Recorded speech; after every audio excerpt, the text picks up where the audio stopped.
Сегодня я бы хотел поговорить об общественном транспорте Самарканда. После перелета в этот город я решил не ограничиваться аэропортом и посмотреть, как здесь устроена обычная городская жизнь, а именно городской транспорт. В Самарканде он представлен автобусами и еще так называемыми дамасами. Это небольшие 7-местные минивены из 80-х годов, изначально созданы для малого бизнеса, но в некоторых городах Узбекистана их используют как маршрутное такси и, конечно же, трамваем.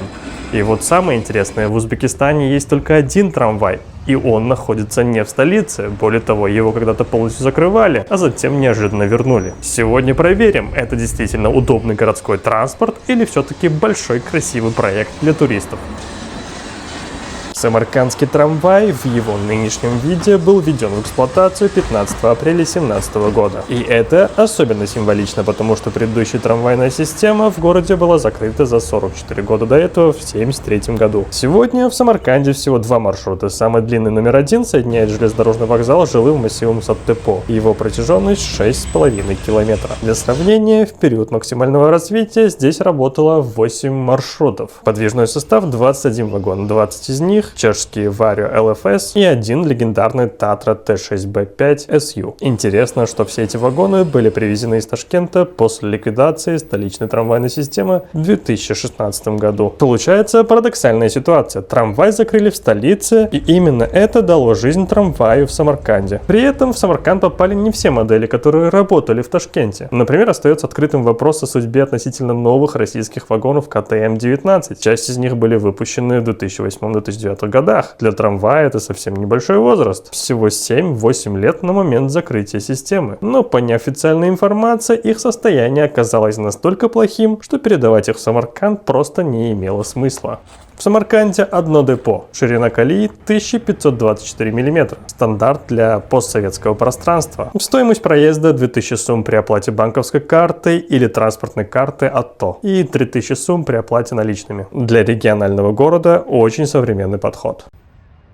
Идея трамвая в Самарканде появилась еще в 1907 году. Планировалось соединить железнодорожный вокзал с центром города. Причем трамвай должен был выполнять не только пассажирские, но и грузовые перевозки. Однако финансовые проблемы помешали реализации проекта. Настоящая система появилась уже в советский период. В 1924 году Самарканд стал столицей Узбекской ССР, и власти решили срочно построить узкоколейную линию от вокзала до центра города. Работы завершили в рекордные сроки. 7 ноября 1924 года под звуки революционных маршей состоялось торжественное открытие. Это был паровой трамвай с паровозом и открытыми вагонами. Илья Иль в 1925 году писал о нем так: «Трамвая в Самарканде нет. Его заменяет доблестно отслуживший все сроки паровичок». Местные жители называли этот локомотив кукушкой. Но просуществовала система недолго. В 1930 году столицу перенесли в Ташкент, и движение по узкоколейке вскоре прекратилось.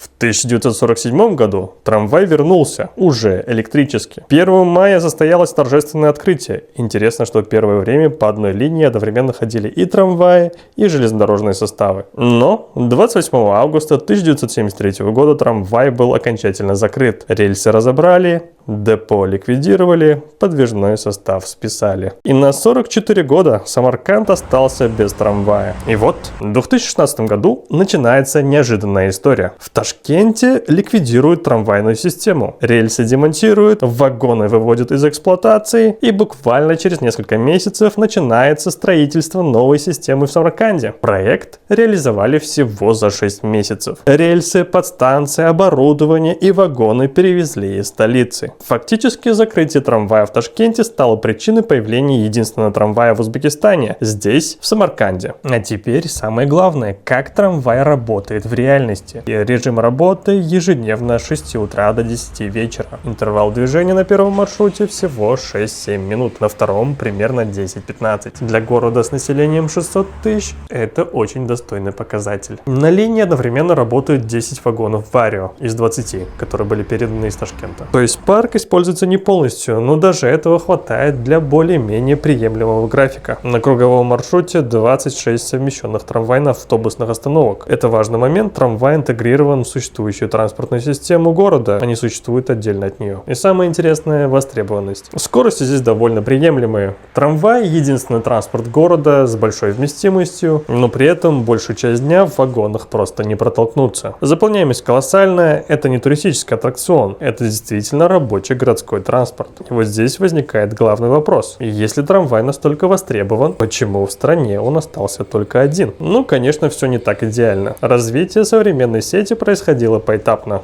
15 апреля 2017 года открыли маршрут номер 1 – вокзал Сатепо. 18 марта 2018 года, то есть спустя почти год, появился маршрут номер 2 – вокзал Сиапский базар. Строительство велось в очень сжатые сроки. И именно эта спешка сегодня создает ряд хронических проблем. Первое – техническое состояние путей. По оценкам специалистов, состояние рельсового полотна нельзя назвать идеальным. При переносе инфраструктуры из Ташкента не везде использовались специальные кривые рельсы. На некоторых поворотах обычные прямые участки буквально деформировали, чтобы создать нужный радиус. В результате повышенный износ ходовой части вагонов, заметная вибрация и характерный шум на поворотах.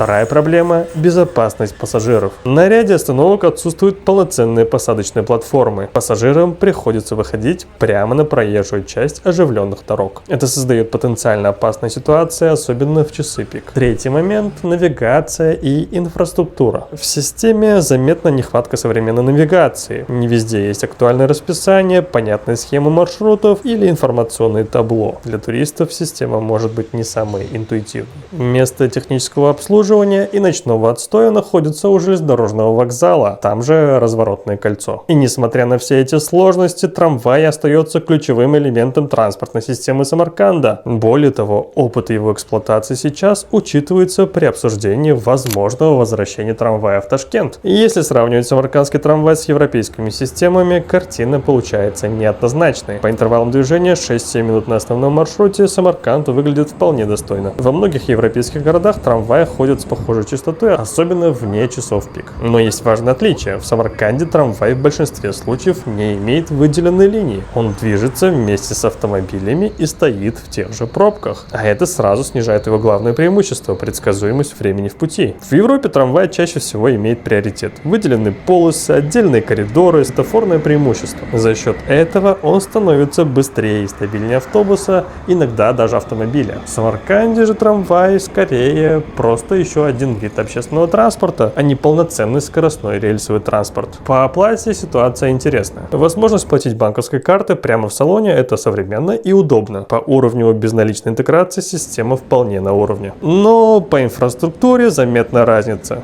Не везде есть полноценные платформы, нет электронных табло с таймерами, навигация минималистичная. И все же, несмотря на это, трамвай востребован. Часы пик, вагоны заполнены полностью. Это означает, что городу действительно нужен рельсовый транспорт. Просто ему пока не хватает системного развития. Самаркандский трамвай – это очень интересный пример. С одной стороны, система построена быстро, есть технические компромиссы, нет выделенных линий, есть вопросы к инфраструктуре и безопасности остановок. Это далеко не идеальная европейская модель, но с другой стороны, он работает. Он востребован. Часы пик вагон заполнены полностью. Люди реально пользуются им каждый день. А значит, городу нужен рельсовый транспорт. Сам факт того, что спустя 44 года после закрытия трамвай вернулся, уже говорит о многом. Это редкий случай, когда систему не просто сохранили, а фактически восстановили. Да, пока это базовая версия, да, есть куда развиваться, но это живой транспорт, а не музейный проект. И, возможно, главный вопрос не в том, хороший ли здесь трамвай, а в том, станет ли он отправной точкой для развития современной городской инфраструктуры в других городах страны. Напишите в комментариях, что думаете, нужен ли Узбекистану трамвай в других городах и каким вы видите его будущее. Увидимся в следующем видео. Спасибо за просмотр, ставьте лайки. Пока.